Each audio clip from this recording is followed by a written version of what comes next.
Good morning everyone. This is our next video of the online class of class 12th biology. इसके अंदर आज हमारा जो remaining chapter रहता है chapter number 8 that is human health and disease. इस chapter को हम एनसीईआरटी से ही प्रीफर करते हैं क्योंकि इसमें एनसीईआरटी की ही लाइन टू लाइन आती है। ठीक है, हमने लास्ट टाइम पे जो वीडियोज़ के अंदर मैंने बताया वो थोड़ा मैं रिपीट करती हूँ। हमने लास्ट टाइम पे वीडियोज़ में हमने एड्स पढ़ा है, एड्स का क्या हमारा एक तरीके से सिम्टम्स क्या होते हैं, है ना, कैसे कैसे ये कोज करता है, डिजीज़ क्या होती है, इम्यूनिटी, इम्यूनाइजेशन, और ये इम्यूनाइजेशन जो होता है वो कितने टाइप का होता है ना, ये सब कुछ है। अब हमने कैंसर भी थोड़ा सा पढ़ा था, लेकिन अब कैंसर का थोड़ा ट्रीटमेंट देख लेते हैं। यहाँ से देखो, treatment of cancer, the common approach for the treatment of cancer are the surgery. कैसे कैसे कर सकते हैं, या तो सर्जरी करा लो जैसे ऑपरेशन टाइप होता है, या तो रेडिएशन थेरेपी, या तो इम्यूनोथेरेपी, है ना। इन रेडियोथेरेपी के अंदर क्या होता है, जो ट्यूमर, मैंने आपको बताया था कैंसर की फर्स्ट स्टेज क्या होती है, ट्यूमर। जब एक सेल की जगह अनकंडीशनल और बहुत ज़्यादा ग्रोथ हो जाए सेल की, तो उसको हम क्या बोलते हैं, एक तरीके से ट्यूमर बोल देते हैं, और वही बाद में कैंसर का रूप ले लेता है। In radiotherapy, tumor cells are irradiated lethally. Take proper care of the normal tissues surrounding the tumor mass. कहने का मतलब है जहाँ एक होगा, मतलब जो कैंसेरियस सेल होगी, ओंकोजेनिक सेल होगी। कैंसेरियस सेल को हम क्या बोलते हैं, कार्सिनोजेनिक होती है, वो कैंसर कोजिंग होती है, या फिर ओंकोजेनिक बोल सकते हैं उसको हम। ठीक है, ट्यूमर का फॉर्मेशन होता है, that is the first stage of the cancer. जो हमारे ये होता है ना, ट्यूमर भी हमारे दो टाइप का होता है, बिनिग्न, मैलिग्नेंट। वो चलो हमने कर लिया था लास्ट टाइम पे। इन्होंने कहा है इसके आगे, several chemotherapeutic drugs are used to kill the cancerous cell. अब हम इसको क्योंकि ट्रीटमेंट पढ़ना है तो कैसे, कुछ ड्रग्स ही देनी पड़ेंगी, वो भी कौन सी देनी पड़ेंगी, कीमोथेरेपेटिक ड्रग्स वगैरह देनी पड़ेंगी। Some of these are specific for particular tumours. एक पर्टिकुलर ट्यूमर के लिए सब के सब पर्टिकुलर ही रहती है, जैसे हर मेडिसिन जो होती है अलग अलग बीमारी की अलग अलग मेडिसिन होती है, ऐसे यहाँ पे है। जैसे majority of the drug have a side effect, ज़्यादातर ड्रग्स के जो साइड इफ़ेक्ट रहता है वो रहता है हेयर लॉस या फिर एनीमिया। एंड मोस्ट जो ज़्यादातर ट्रीटमेंट रहता है वो रहता है combination of the surgery, radiotherapy and the chemotherapy वगैरह जो कराते हैं। Tumour cell have been showed to avoid the detection and destruction of the immune system. ये क्या करता है, जो हमारा इम्यून सिस्टम होता है वो सिस्टम जो हमें फाइट करने में हेल्प करता है, हमारी मतलब एक तरीके से फॉरेन ऑर्गेनिज्म से उसको हमारा वीक बना देता है।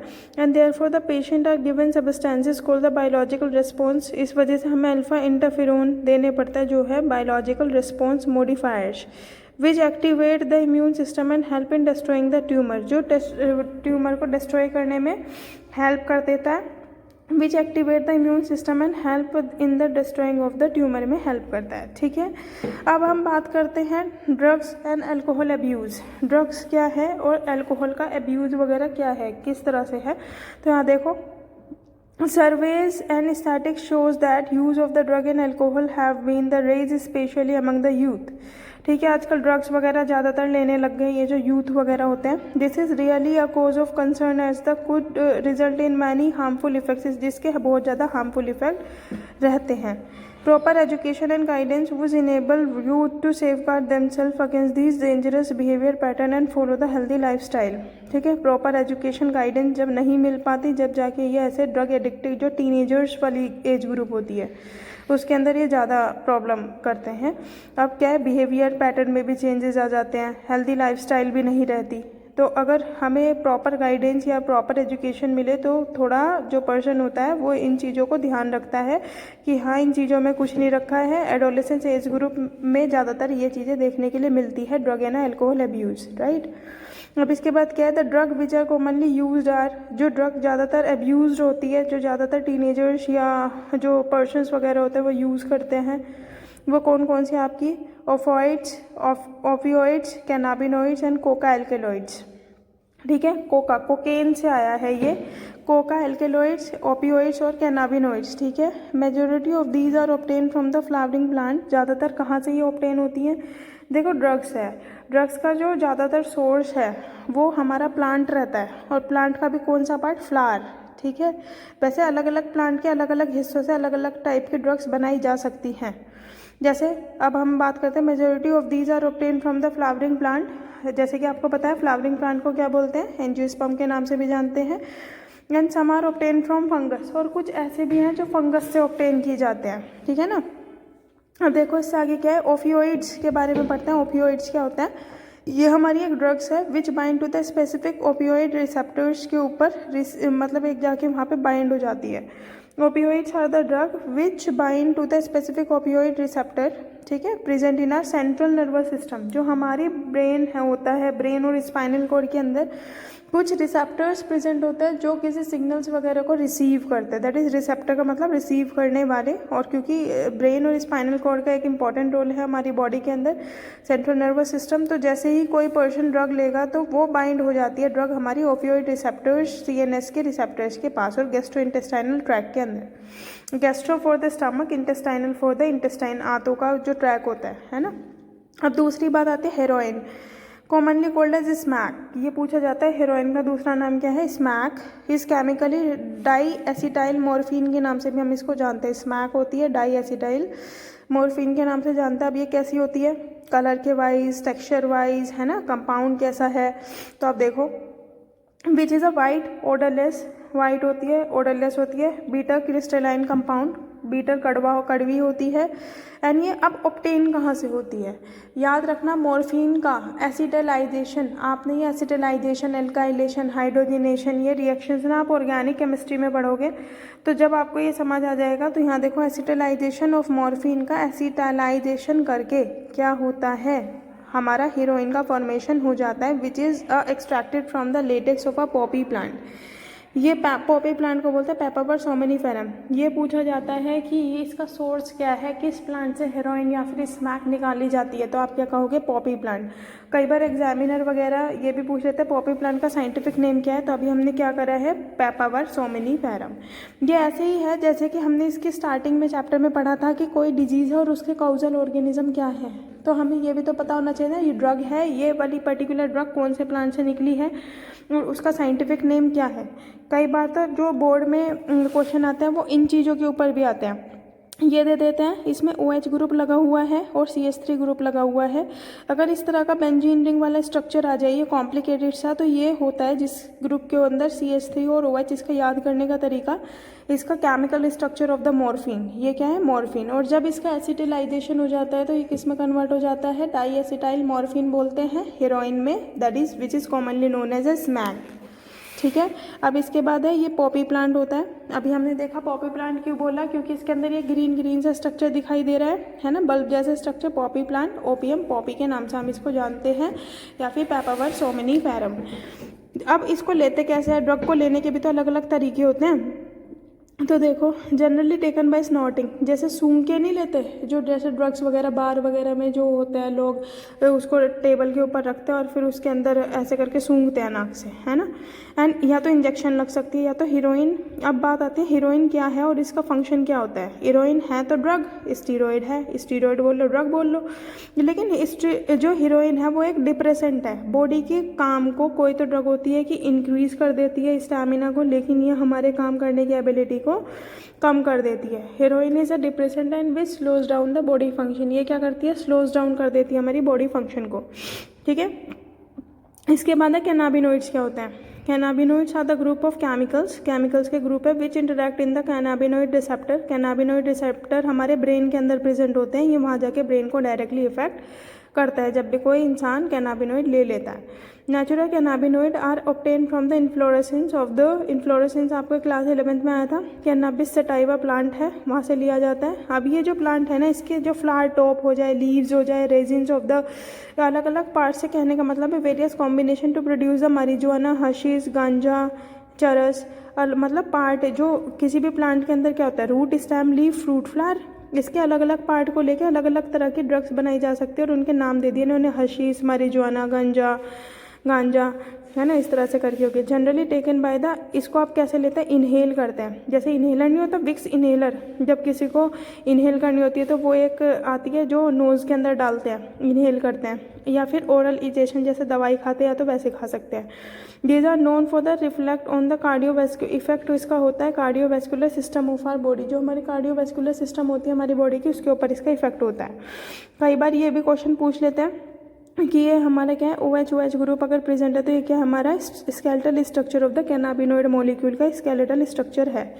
दूसरी बात ये क्या है हमारा leaves of the cannabis sativa का लीफ है। और ये हमारा क्या है फ्लावरिंग पार्ट ऑफ धतूरा। धतूरा तो देखा है ना, भांग धतूरा जो होता है। अब इसके बाद यहाँ जाओ, कोका एल्केलॉइड और cocaine is obtain from the Coca plant. जो कोकेन होता है इरिथ्रोजाइलम कोका, ये किसके नेटिव है, किसका पड़ोसी इसको माना जाता है, जहाँ से ये आया है साउथ अमेरिका। अब बात करते हैं it interferes with the transport of the neurotransmitter. ये न्यूरोट्रांसमीटर की तरह से काम करता है जो हमारे नर्वस सिस्टम के न्यूरॉन के ऊपर जाके एक्ट करता है, dopamine. Cocaine commonly called as coke या फिर क्रैक के नाम से जानते हैं, जिसको जनरली स्नॉटेड किया जाता है। कैसे लेते हैं, लेने का तरीका इन्होंने बता रखा है, ठीक है।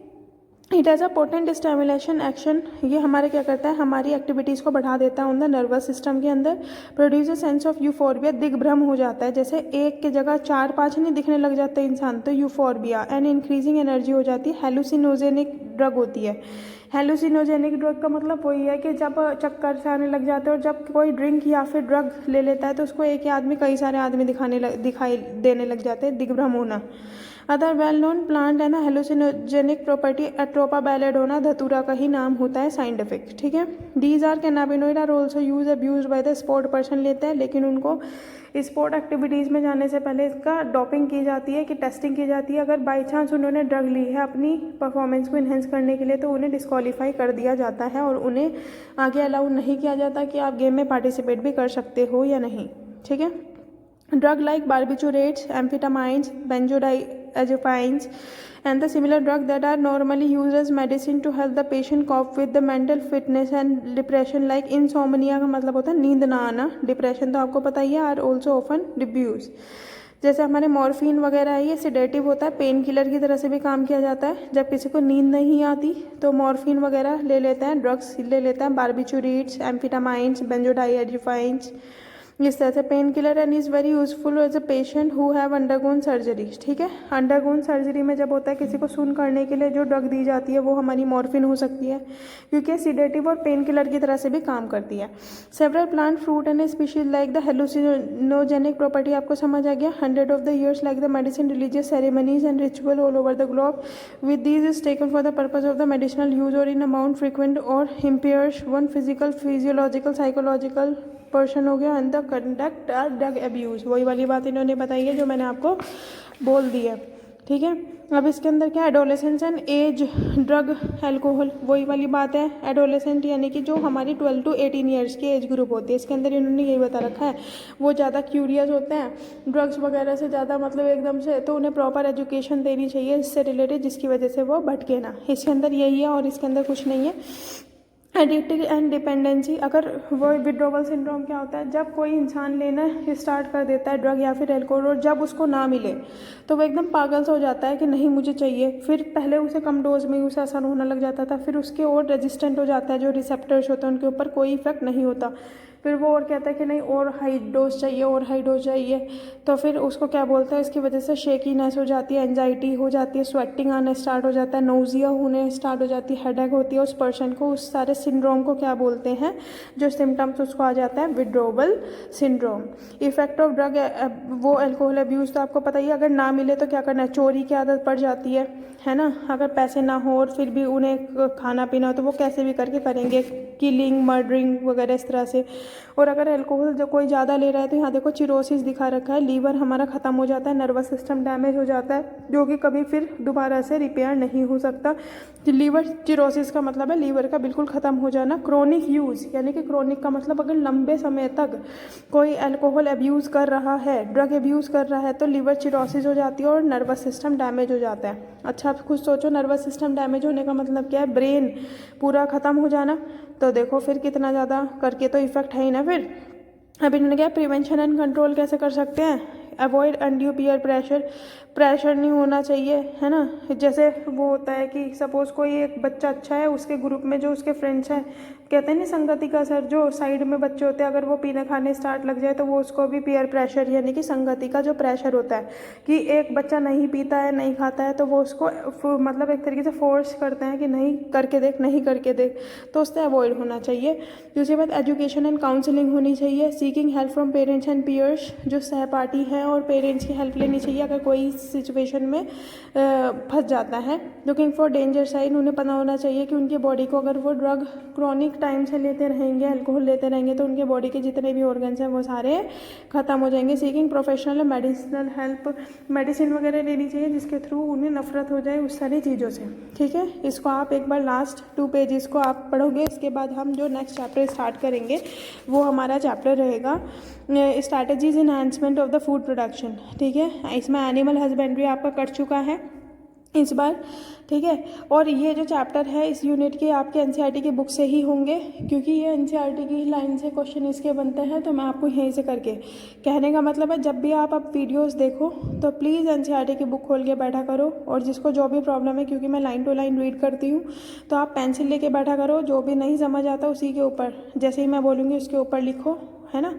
और साइड में एक रफ नोटबुक ज़रूर रखा करो। किसी ने अगर अपनी पुरानी वीडियोस भी नहीं देखी है तो प्लीज़ देखो, और आप डिलीट मत किया करो, रिपीट देखा करो बार बार। अगर आपको एक बार डाउट है तो आपको दूसरी बार में थोड़ा डाउट कम होगा, तीसरी बार में और कम होगा, तो फिर आप ही के लिए ये सही रहेगा, है ना। और उसके बाद जब भी स्कूल खुलेंगे फिर दोबारा तो लेंगे ही कोर्स एक बार रिवीजन में, तो ये तो आप समझो कि आपके लिए बिल्कुल ये है कि बार बार रिपीट होके आप कभी भी सुन सकते हो, वीडियोज़ आपके पास ऑलरेडी है ना। और अपने नोट्स अच्छे से बनाओ, डायग्राम्स की प्रैक्टिस करो। ठीक है, आज के लिए इतना ही। नेक्स्ट टर्न पे हम ये chapter number 9 that is strategies for the enhancement in the food production chapter start करेंगे। Thank you.